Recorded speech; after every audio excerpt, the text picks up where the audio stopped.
Estamos en la posmodernidad y es indudable que la palabra de Dios no ha perdido vigencia. Todo lo contrario, parece cobrar cada día más la importancia que merece como palabra de Dios.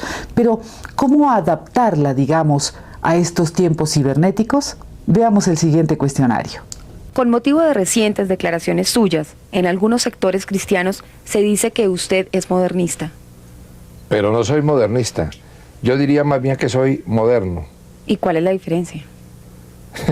Pues se me ocurre que es la misma diferencia que existe entre ser cristianista y ser cristiano. Perdóneme, pastor, pero no le entiendo. ¿Me puede explicar un poco más? A ver, Vicky. Cristianista es un simpatizante del cristianismo. Cristiano es un practicante del cristianismo. Modernista es un simpatizante del modernismo. Moderno es una persona actual. Pero en materia teológica, ¿qué es exactamente el modernismo? Usted, como siempre, me quiere meter a mí en camisa de 11 varas. Si lo vamos a mirar desde el punto de vista teológico, el modernismo, hay que deslindarlo de lo que es el modernismo propiamente dicho. El modernismo teológico, mejor conocido como liberalismo, es una corriente que desgraciadamente tomó mucha fuerza dentro del cristianismo, no solo evangélico, sino también el católico, y principalmente este último. Al producirse el movimiento de la Ilustración en Francia, con los enciclopedistas, que trajo como resultado la Revolución Francesa, los derechos del hombre, una serie de conquistas que fueron bien importantes para la especie humana, se le dio un gran énfasis a la razón. Ya no se trataba de creer, sino de comprender. Había desaparecido la fe del carbonero.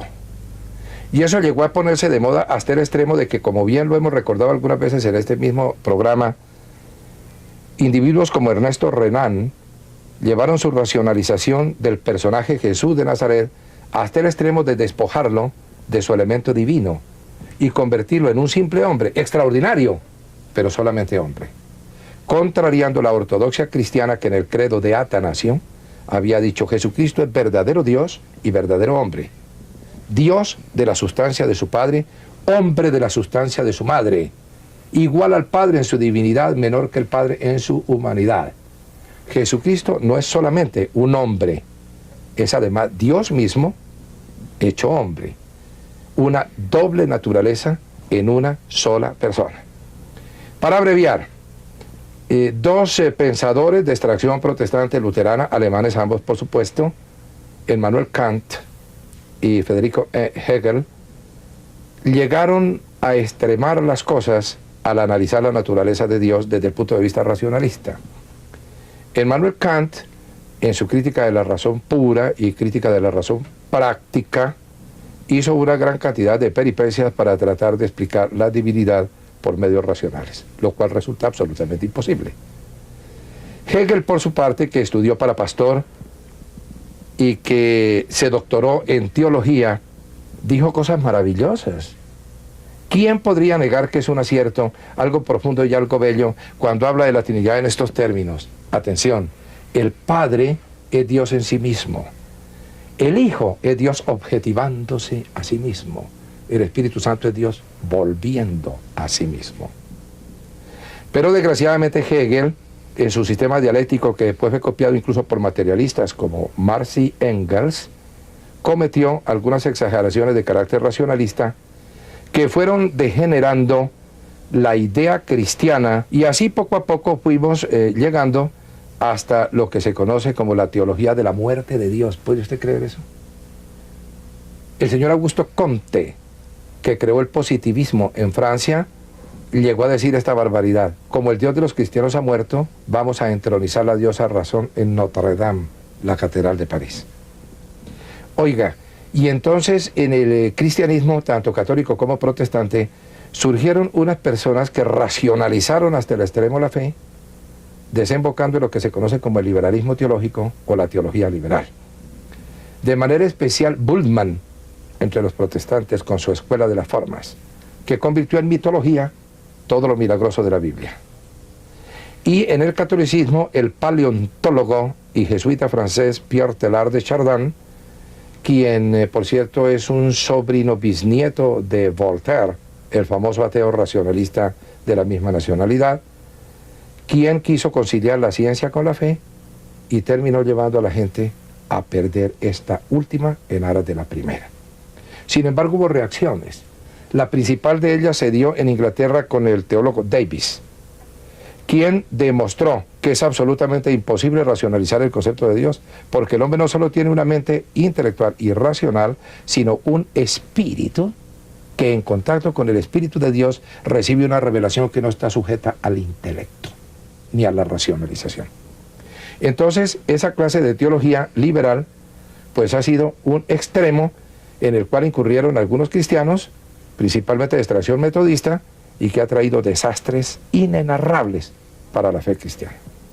Pastor, aún hay quienes miran a los cristianos como gente antimoderna y desactualizada. Eso es cierto, pero allí entramos en otro terreno que me gustaría deslindar claramente. Parece que Jean-Paul Sartre, fíjese usted, un ateo existencialista, tenía mucha razón cuando dijo que las palabras, a fuerza de usarlas, han perdido su significado, están gastadas. No confundamos estos conceptos. Hay modernismo, hay antimodernismo, hay posmodernismo y hay transmodernismo. En el cristianismo podríamos tratar de explicar el antimodernismo como la reacción que se presentó ante la teología liberal, principalmente en los Estados Unidos, ante el auge de la ciencia y la tecnología, que fue una barbaridad. Muchos cristianos se asustaron, se metieron en un gueto dentro de la iglesia y rechazaron todo avance científico y tecnológico. Se imaginaron que el progreso era obra de Satanás. Y por supuesto esta exageración le trajo a la iglesia cristiana muchísimos problemas que todavía hoy confronta. Por ejemplo, fue rechazada la luz eléctrica, que eso no podía venir de Dios. Otros miraron con malos ojos la aviación. Y ni qué decir de los medios de comunicación masivos. La radio fue rechazada por algunos mal llamados fundamentalistas, dizque porque como San Pablo dice que Satanás es el príncipe de la potestad del aire y las ondas hercianas van por el aire, la radio es un instrumento de Satanás. Ni qué decir de la televisión. Por Dios, es la reproducción de la imagen a distancia. Eso no parece obra propiamente de Dios para tales personas. Y ello, por supuesto, ha situado la fe cristiana en nuestros países, cuyas denominaciones provienen de ese fundamentalismo mal entendido de Norteamérica, como una gente desactualizada, como unos fenómenos de la naturaleza que están tratando de crear una especie de inquisición evangélica, como ya había existido en la Edad Media la Inquisición católica. Recuerde que el catolicismo mandó a la hoguera a muchos sabios por el hecho de ser sabios, por estar descubriendo cosas, inventando cosas que Dios les permitía percibir dentro del terreno científico y técnico. Y eso ha traído consecuencias graves sobre la iglesia. Esos son antimodernistas, gente que rechaza todo avance del progreso como si el progreso no fuera una bendición de Dios para sus hijos. Eso viene de un mal entendido fundamentalismo. Bueno, ya nos quedó claro qué es el antimodernismo. Eso espero. ¿Qué significa entonces el posmodernismo y el transmodernismo, otros términos que usted trajo a colación?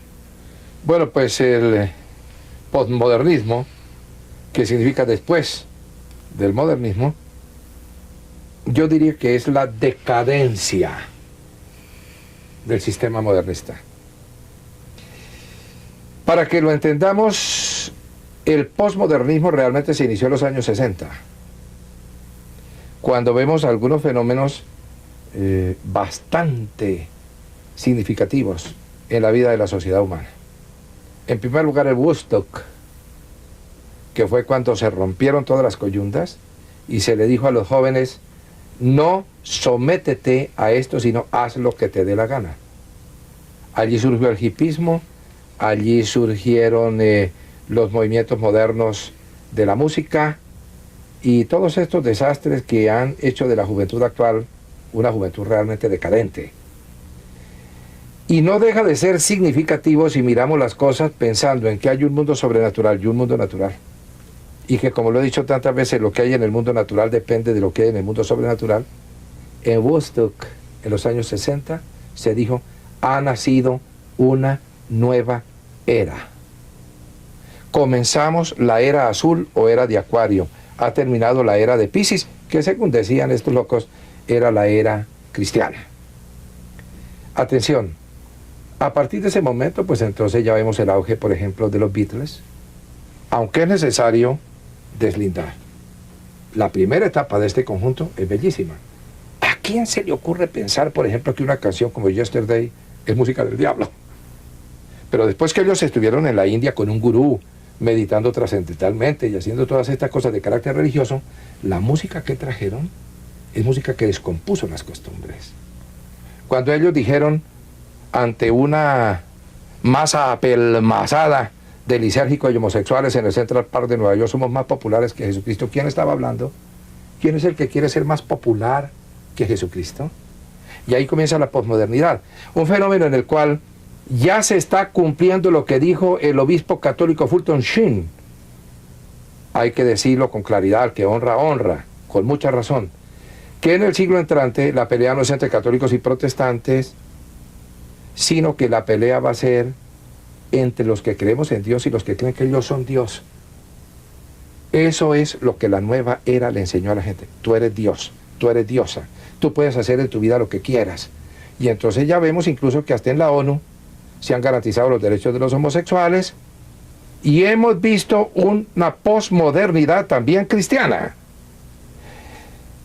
Un pastor pentecostal muy famoso, David Berg, quiso acercarse a las lesbianas, a los homosexuales, a los drogadictos, a los hippies, y presentarles un Jesús como más parecido a ellos.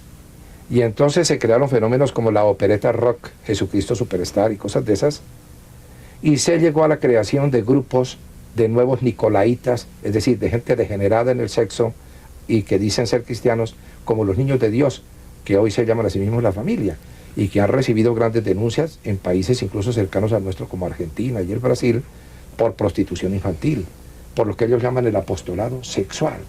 Imagínese usted el grado de decadencia que se ha llegado, que incluso mal llamadas iglesias cristianas, y desgraciadamente algunas de ellas de denominación protestante, han casado lesbianas, han casado homosexuales y han ordenado al ministerio personas que tienen esas costumbres corrompidas. La posmodernidad o el posmodernismo es la decadencia de la modernidad. Es la época que estamos viviendo, donde se acabaron los principios, donde se exterminaron los valores y donde cada cual es su propio Dios y hace de su capa un sayo como le viene en gana. No hay dogma, no hay autoridad, no hay nada que rija la vida social. Ahora, el transmodernismo, que es la otra cosa que me ha preguntado, ¿verdad, Vicky? Se pasó. Muy bien. ¿En qué consiste? En que hay valores eternos que siempre están en actualidad. El modernismo bien entendido no solamente debe calificarse para una época determinada, como la nuestra, que se ha llamado la época moderna, sino que toda novedad a través del tiempo es una forma de modernismo. Digamos, el apóstol San Pablo cuando llega al Imperio Romano, ¿qué es? Un modernista, en toda la extensión de la palabra, que trae una gran novedad, una, entre comillas, extravagancia colosal, que termina destruyendo la mitología, el paganismo, inclusive hasta el propio Imperio Romano, pero que deja en pie algunas cosas, porque es el propio Pablo el que nos ha enseñado, examinadlo todo y retener lo bueno. Y sucede que él tomó todo lo bueno que tenía la cultura griega y la legislación romana y le dio la espiritualidad cristiana. Y a través de los siglos que hemos visto tantas novedades, tantos cambios de frente, tanto progreso de la especie humana, tanta invención, tanto avance tecnológico y científico, pero el cristianismo sigue siendo el mismo siempre. Por eso hemos dicho y repetimos ahora, no hay una cultura cristiana, hay una doctrina cristiana para todas las culturas. Si usted me permite un ejemplo que se me ocurre ahora, quizás nos ayude a comprender qué es transmoderno. Aquí tengo yo, en las ciencias fonográficas, una serie de ejemplos. Esta es una colección de la época de las vitrolas con el perrito asomado de la RCA Víctor. Aquí está la voz de Carlos Gardel hace casi 60 años. Pero allí no se quedaron las cosas, sino que se ha creado lo que se conoce hoy como remasterización. Después vino el disco de 78 revoluciones más pequeño, con la voz de Gardel y un sonido todavía mejor que el anterior.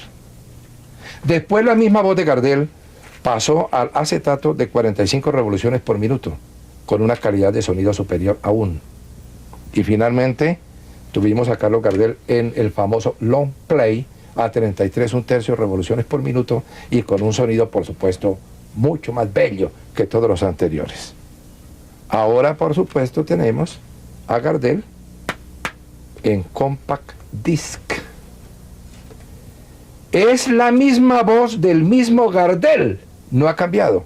Han cambiado los métodos de grabación, mejorándolos. Es lo que ocurre con el cristianismo. Es el mismo ayer y hoy y por los siglos, pero tiene que ser remasterizado. Eso es lo que yo llamo el transmodernismo. A través de los tiempos, a través de las invenciones, a través de los avances científicos y tecnológicos, el mensaje de salvación nunca puede cambiar. La doctrina no cambia, cambia la cultura. Jesús no enseñó métodos. Los métodos, a medida que la humanidad progresa, van cambiando. Mire usted, esta es una Biblia de recién inventada la imprenta. Es una Biblia muy conocida, la de don Casiodoro de Reina. Imagínese usted los métodos de impresión de esa época. Ya en el siglo pasado, Garnier Hermanos editó esta bastante más avanzada en cuanto a la técnica de impresión, que es la del padre Sio de San Miguel. Hoy en día tenemos Biblias mucho más manuales como esta, o aún esta otra que yo llamo la dietética, porque aquí está toda la Sagrada Escritura en un tomo demasiado delgado. Pero lo más sorprendente, Vicky, es que yo tengo aquí en este bolsillo toda la Sagrada Escritura, sus 66 libros completos. ¿En qué? En una Biblia computarizada. Aquí está toda la palabra de Dios dentro de mi bolsillo. ¿Quién me puede decir que esta misma palabra de Dios no es la que don Casiodoro puso en su primitiva edición de la Biblia del Oso? La palabra de Dios no cambia. Cambia la manera de imprimirse y la manera de transmitirse. En eso debemos ser transmodernos. Y si usted me permite un ejemplo evidente del más grande apóstol del Evangelio en el siglo XX, Billy Graham. Allí encuentra usted un fundamentalista transmoderno. A Billy Graham lo acusaron de que quería devolver el Evangelio 50 años. Y cuando se lo comentaron dijo, me quedé muy corto, en realidad lo quiero devolver 2000. ¿En qué forma lo quiere devolver 2000? Si Billy Graham es el más actualizado de todos los evangelistas, si Billy Graham es el primero que sale a las plazas públicas y a los coliseos a hacer el espectáculo de la fe con las multitudes, vitoreando a Jesucristo, si Billy Graham es el primero que utiliza la radio y la televisión y el satélite y las transmisiones mundiales para el mensaje del evangelio, él está remasterizando. El mensaje no cambia, la misma voz del mismo Gardel, pero transmitida por los métodos modernos. Entonces allí tenemos pues una diferenciación que me parece que nos ilustra bien sobre lo que estamos hablando. Mire, en nuestra iglesia se han dicho cosas como esta, que nosotros debemos cristianizar la política sin politizar el cristianismo. Uno de nuestros diáconos recibió una revelación por medio de la cual se le dijo que en realidad lo que nuestra iglesia integral está tratando de hacer y lo que debe hacer es cristianizar el modernismo sin modernizar el cristianismo. Y cuando él en oración le pregunta al Espíritu Santo qué quiere decir eso, el Divino Consolador le responde con estas palabras. Es regresar sin retroceder. Eso es lo que yo llamo transmoderno. Y creo que después de tantos flujos y reflujos históricos del cristianismo, de tanto liberalismo y tanto fundamentalismo malentendido, estamos llegando a un momento en el cual el Espíritu Santo puede traer las cosas en orden. Sencillamente, lo que quiere el Señor es que la iglesia sea siempre actual, pero el mensaje no se puede adaptar. Solo los métodos deben cambiarse para adaptarlos a las mentalidades de cada nuevo modernismo que va surgiendo. Ahora, ¿qué vemos hoy en el mundo? Perdóneme pues que insista, ya hablamos de la cohabitación en Francia, Ya hablamos de cómo se le devuelve Hong Kong a la China comunista. No hay que pasar inadvertidas estas cosas. Mire, en Cuba hemos visto cómo Fidel Castro visita al Papa y cómo hoy permite, sin persecuciones de ninguna naturaleza y sin estorbo, que las iglesias evangélicas crezcan a una rata de 2 y 3 por día en la isla. Pastor, pero algunos dicen que el cristianismo y el socialismo son incompatibles. Por Dios santo. ¿Qué es lo que entienden por socialismo? La Biblia es un libro socialista en el sentido real de la palabra. La Biblia, desde los libros más antiguos escritos por Moisés, nos habla de la justicia social, de cómo el capital tiene que estar al servicio de la comunidad, de cómo los pobres deben ser cubiertos por los que tienen bienes de fortuna, de cómo todo lo que Dios ha puesto sobre la tierra no es para el servicio de unos pocos, sino para el servicio de la comunidad. Si eso no es socialismo, entonces, ¿cómo lo tenemos que llamar? Bueno, pero entonces, ¿en qué quedamos, pastor? ¿El cristianismo es moderno, posmoderno, antimoderno o transmoderno? Vicky, el cristianismo no acepta calificativos o apodos. El cristianismo no es ni moderno, ni antimoderno, ni posmoderno, ni transmoderno. El cristianismo solamente es eterno. El amor es capaz de mantenernos despiertos toda la noche, pero la fe es una magnífica almohada. Philip Gulley. Queremos